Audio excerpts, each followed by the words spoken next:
So we're joined by Graham, also known as XA Coupe Guy, who has over 1 million YouTube downloads. So he's doing us a favor by being on the show. And Graham, tell us about your tank. Right, got me off guard there. What could we have been wanting to talk about? It's an M3 where did you buy? Where did you? I was about to say it's an M3 Stuart. Where did you buy it from, Graham? I got it from a local guy about an hour and a half away from me called Colin Jones. And you're in he's South a bit Australia, he's a bit of a military collector as well. He has a couple of pre-war Vickers tanks. Yeah, so Vickers lights. Yeah, you got two. Okay, and this is it was in a field in South Australia we're talking about then. No, he collected it from country New South Wales or near Oberon area, and I think he got it from. If we go back far enough, there's a bloke called, what was his name? Oh, there was a guy up in New South Wales who was into gold mining, and he bought a whole bunch of Cole Rebo, that's his name. Probably most people in the tank community might know him. And he had them and converted them into diggers to dig up gold and yada, yada, yada. And mine, I have a photo of mine with a big diesel engine and sort of modified contraption in the back of it, sort of full tractor spec. And that was there. And I think it broke, and that's why it got sort of left behind. And then obviously 20 years goes past, and then it goes to another person who was using it as a gate guard. And then Colin bought it in about 2010 and shipped it back from New South Wales, and he sat on it for about 10 years, and I bought it off him. And now you're doing it up, and people can see your restoration on your YouTube channel. I thought, not a bad place to put it. Yeah. No, it's excellent content. Although you do normally do car restorations, don't you? That's your main bread and butter. Yeah, cars, old Falcons and rust repairs seem to be the 90% of the time, but because I am actually a fully qualified panel beater, believe it or not. And I've done my time in the trade and the crash shops and stuff like that, and that's an eye-opening experience. And then I thought, well, I video half of what the cars are, and I like making videos, so I thought, nobody seems to be filming any real tank restoration set for Cairns Mob, and Bovington were doing some workshop monthly videos, and they sort of stopped doing them, so I was a bit bummed out by that. So is this your first tank, Graham? Yeah, yes, it is. And do you have a name for it, or did it come with a name? I don't think this one, because this one is a fairly rare beast, because it actually is one of the few Stuarts that actually saw combat in Australia. Like Australians didn't really send fight tank battles or anything like that, as far as I can tell. Matildas, there are some out there that have seen combat, but only about 20 Stuarts with the Australians ever saw combat, and they went to Papua New Guinea, and that's one of them. And if you Google Stuart tanks in Papua New Guinea, in Buna, you will find a photo of my tank really easily. Well, it's a Buna. Wow. Okay, that's a bit of history then. It's got, its hull number is 1554, and they're all painted on the side, and the the censorship scratched off all the numbers and stuff on all the photos. But there's a guy named George Silk who was a photographer at the time, who had his own camera, and he snapped a lot of photos of tanks and didn't take the censorship off, and that's how a photo of mine survived. Nice one. And you were saying to me before that you're going to crank the Radial Engine for the first time in the next week or so. Well, that was actually yesterday. I'm going to run it. Okay. I'm going to run it for the first time. Well, I've run the engine on a test stand, and now I'm going to. It's in the tank. It's fitted, and it cranks off on the starter button. So next week I'm going to try and see if it runs inside the tank. Cool. And so that's a Radial Engine. It's a 7-cylinder Continental W670. Cool. And so that's a single row? Yeah, no, it's not. It's just 7 cylinders. It's not 14 or anything. Yeah, okay. So 7 cylinders in a circle. Yep, cool. And petrol, I assume. Oh, yeah. And how does an old 70-year-old engine go with modern petrol? It seemed to go all right. I put 91 in it. Okay. So you give it the good stuff. How long I have you think. been? How Carry long on. have you been working on the restoration? How much longer do you expect to be going for? It's all financially dependent, really. But I got it on the 14th of May last year, and it was a gutted hull, and now it's probably a month off being drivable. Incredible. And what are you going to do with the tank once you've got it running? You know, I've had that question a lot, and it usually goes along the lines of, that's what I'm going to do to it. I mean, are you going to take it to tank shows, or is the plan to sell it to a collector, or just drive it around? Have you got some land on that you're on there? No, I don't have any land. The workshop's about 30 feet long, so I could go forwards and backwards. I want to take it to Corowa next year because I went to that just gone, and that was, I mean, if you like Willie's Jeeps, that's the event to go to because there's a buttload of them there. Supposed to be the biggest military sort of gathering in Australia, but I thought it was like, could be better. Too many Jeeps, not enough tanks. Is that what you're saying? Well, there was a guy who had an M4 high-speed tractor. He was and I went with Ron Fry, and he took his Stuart, but he didn't drive it around. He just unloaded it, loaded it back on. 3 days later, so I was like, "Come on, man! You could have done at least a lap in it." Because when you're there, the council will give you a permit to run the vehicles on the road, so you can. That's one of the few events where you can actually run a Stuart on the road legally. So that's my plan. Which year are you going to be aiming for that? Next year or the year after? Next year, hopefully next year, because it's going to be running It's going to be running next weekend, and I've got the brakes done. The tail shaft's being made by a mob that's going to cost $1,200. And I put the brakes in, put 20 litres of oil in the diff, and hopefully it'll move.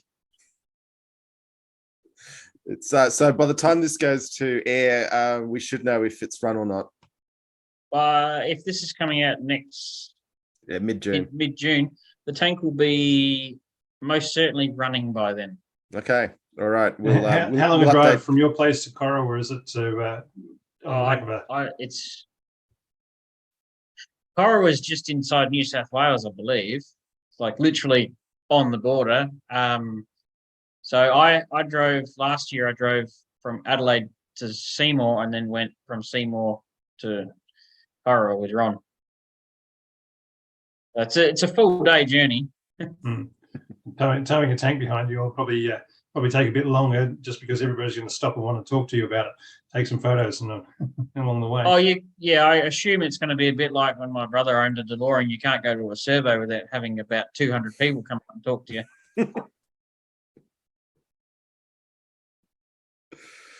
Nice one. So, coming from a guy who is doing car repairs, what got you thinking about tanks? Do you know Murrayville in Victoria? You heard of it? Yes. It's probably the last place in Australia or even the world where there are tanks dumped on the side of the road. And back in the 90s, it basically used to be a tank graveyard, and there was like 15 Grant tanks and Matildas and bits of Churchill and stuff just lying in this paddock just off the side of the main road. You drive past it every time you went from Adelaide to Sydney. And of course, no fences and stuff. And when you're 10 years old, your old man takes you through, and you obviously go wandering, and you can climb in and climb all around, and you sort of get exposed to it as a lad, and you're doomed from there. So the 10-year-old climbing tanks catching the bug story once again. Yep, that's how it gets you. Yeah. About 10 years old is the magic age that you get infected with this virus. Can I ask? And of course, you want to own a tank forever, but you sort of think they're always out of reach, and a lot of the time they are. Yeah. Can I ask how much it's cost you so far? I sold a quite nice, and this is just after COVID tax of cars started to come back down, but I managed to sell it at a good time. I sold an XB Falcon for 28 grand, and then I had another car that I sold for another 20, and I paid $36,000 for an empty hull of a tank with an engine and tracks, and a couple of bits of upper hull. and it now owes me probably 60 grand. Just on the restoration, that's separate from the what you. Well, that's including the purchase price. So it's been Yeah. probably another. Yeah, it's probably on its way to 70. Really, let's be real. But I mean, 70, given what that people charge for them, I mean, obviously an enormous amount of your time and skill has gone into making that number. But that's a pretty cheap running tank. Yeah, you probably wouldn't buy one in running condition under 200 grand these days. Yeah. A Stuart. Hmm. My mate in Victoria, Ron Fry, I don't know if you saw the video where we dragged out a Stuart from John Belfield's yard. I haven't seen that one, but yeah, go on. Yeah, we dragged it out, and I know how much that cost, and it's similar money to what mine owes me now. Yeah. And that was for a wreck. And so you've done the got it up and running and everything else. Now, what about the interior? Have you managed to fix all that up, or is it just you just mainly focusing on getting the external bits and pieces up and going and what it looks like from the outside? The main goal originally was to make it look like a tank again, because when they cut down a track height, you're like, yikes. It's a long way back. But you know, I've managed to find a lot of original armor, which is actually quite hard to do.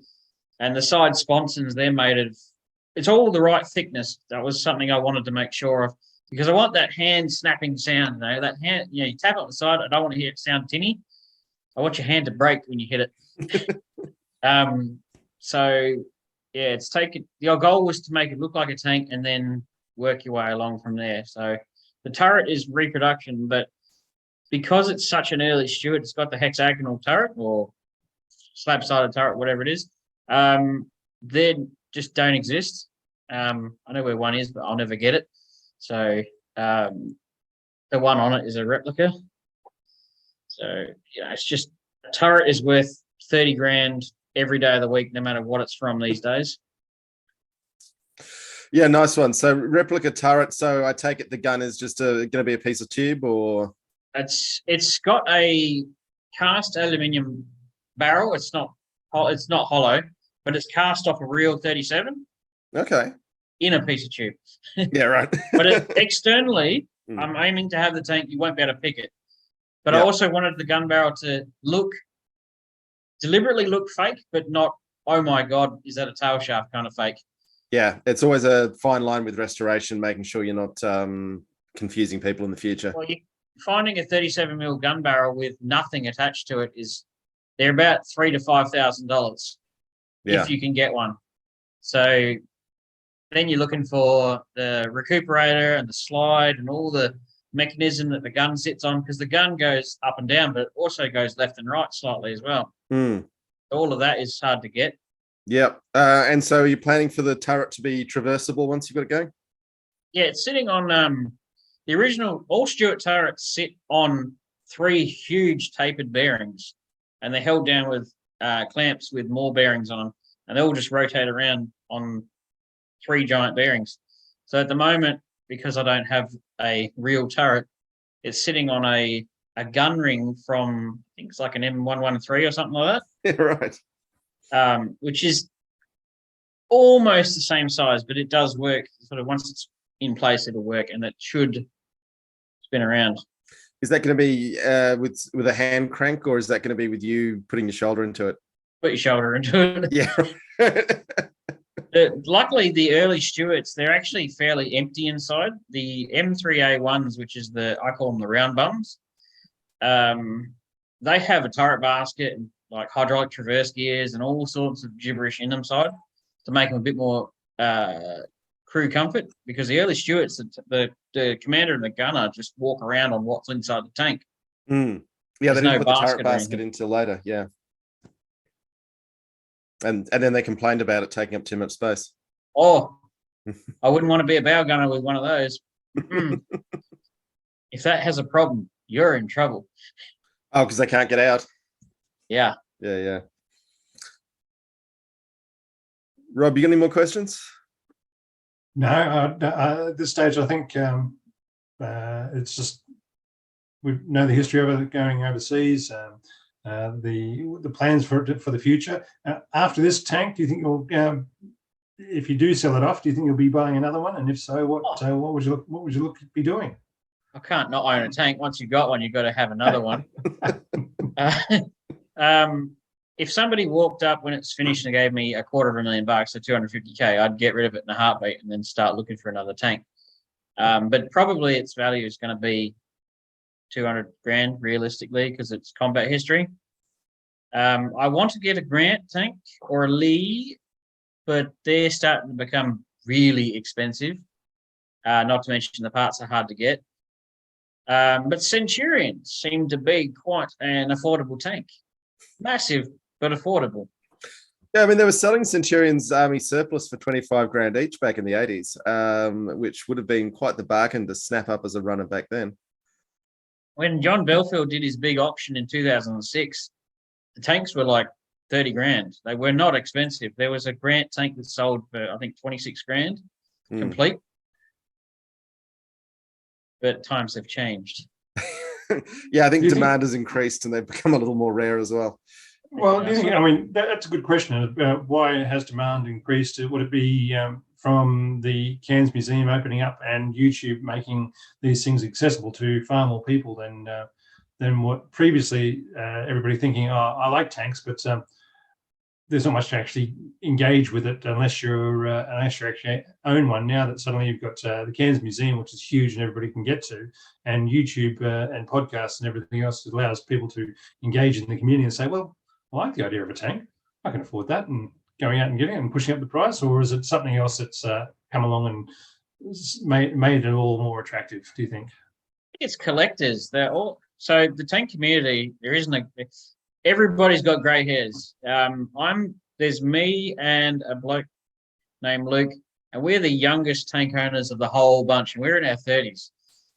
Like in 20 years, the tank community is going to be very different because a lot of the people will be dead.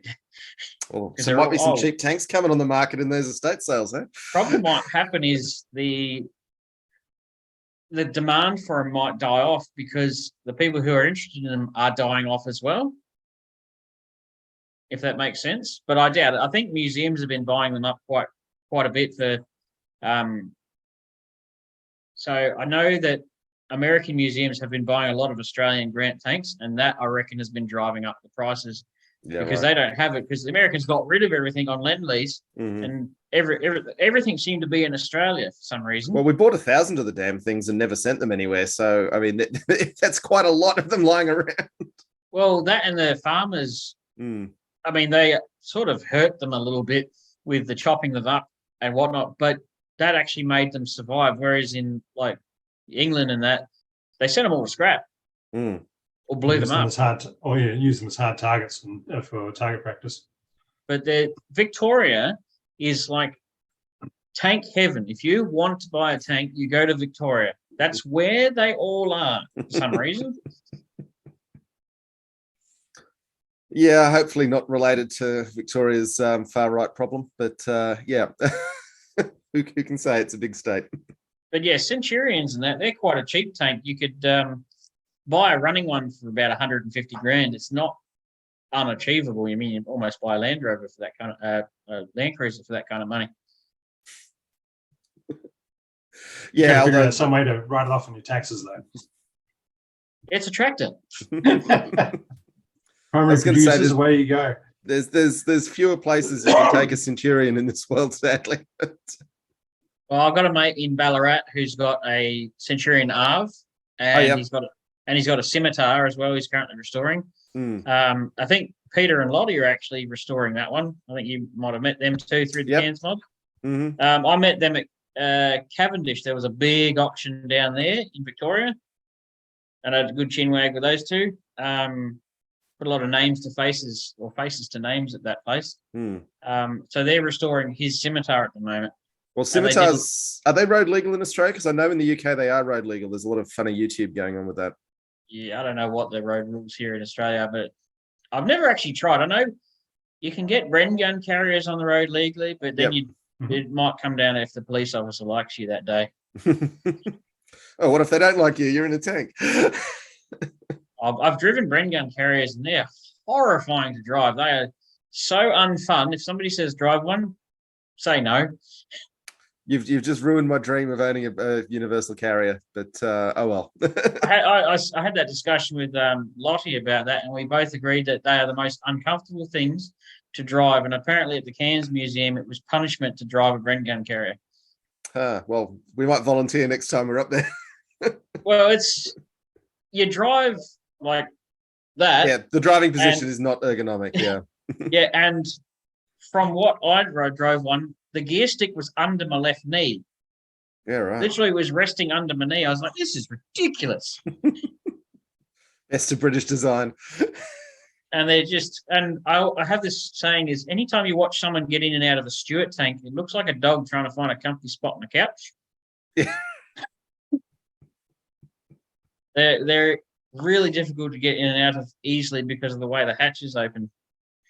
Yeah. Okay. And a Bren gun carrier is a bit of an awkward one, so you've got to sort of drop in and then slide in and then pull your knees up to your ears. Yeah. I'd rather drive a Grant tank because at least it's probably the best position to be in as far as comfort goes, unless you're a commander or something, you're up the top. But at Ron Fry's place, he's got those things coming out of his proverbial, so you can sort of play around with those a little bit at his place. We'll have to have a chat with him at some point in the future. Yeah, probably it'd be a good one to actually go visit and sort of do almost a live podcast. He's a bit technology illiterate.